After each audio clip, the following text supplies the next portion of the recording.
Well, we brought the winter to the winter crops, and Josh, here we are in a canola crop, also a winter crop. How are things looking as far as canola goes? Well, Dave, it actually looks pretty good on the few acres that we have in the state. They look really good. I wish you could see this one, but it's a great situation to be in.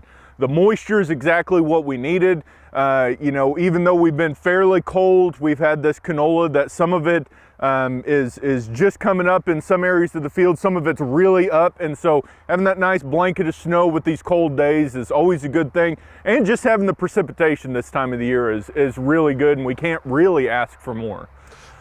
It is cold, and in the past, canola may not have been the hardiest in the colder weather, but the snow actually helps out with that, with the colder conditions. Yeah, when we pair moisture with the cold, we're typically okay. Canola is meant to stand conditions like this. It's just all too often that first month or two of winter when we get these really cold days, we're also dry.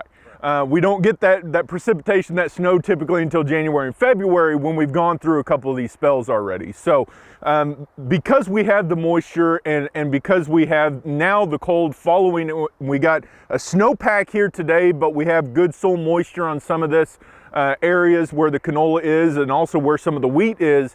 We look fairly good even with these relatively cold temperatures. We could be worse, but we're pretty chilly right now, but it could be a lot worse. Moving forward, is there anything producers need to be thinking about when it comes to canola making it all the way to May and June?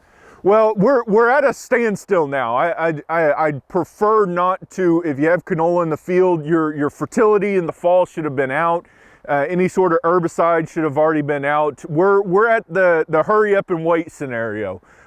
We are getting some indication of putting out some nitrogen during these freezing conditions when canola is not really growing a whole lot is positive. We have a couple years data on that, but it's basically stating that, you know, canola never goes into a true dormancy like wheat does. It continues to grow. When we get a good 70, 80 degree day, it'll grow a little bit at a time. And so if we're running out of nitrogen during that part of the time, we could be limiting some production. The other thing is when we go out for that green up application, putting on those leaves that we might have lost during the winter is really critical. And if we're very deficient on nitrogen, we might not be able to put those leaves on. So there is some indication that coming in late December, January, putting on a little nitrogen is okay.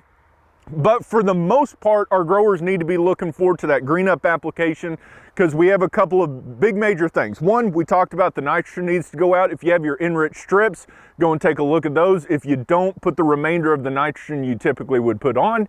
And we run out of our window for herbicide applications, particularly if you're in a Roundup Ready system, very, very early in the spring. Basically, once that plant starts bolting, Roundup or glyphosate for all generalities is off the table. And so if we got some weeds pop up with these wet conditions, as things warm up, if we stay wet, we need to make sure to get out there and control some of those weeds, because remember, we brought canola to the table as a weed control measure in some of our wheat fields. So if we do have some of those grasses start popping up real early in the spring, maybe even some of those wild mustards, a henbit crop, something along those lines, it's one to take an eye out for. One thing I want to go back to what you said earlier about the damage that may occur to the leaves.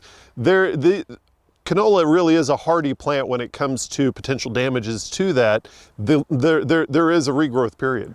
Yeah, and if we lose most, if not all of the leaves during this part of the time, or this part of the year, we're gonna be okay.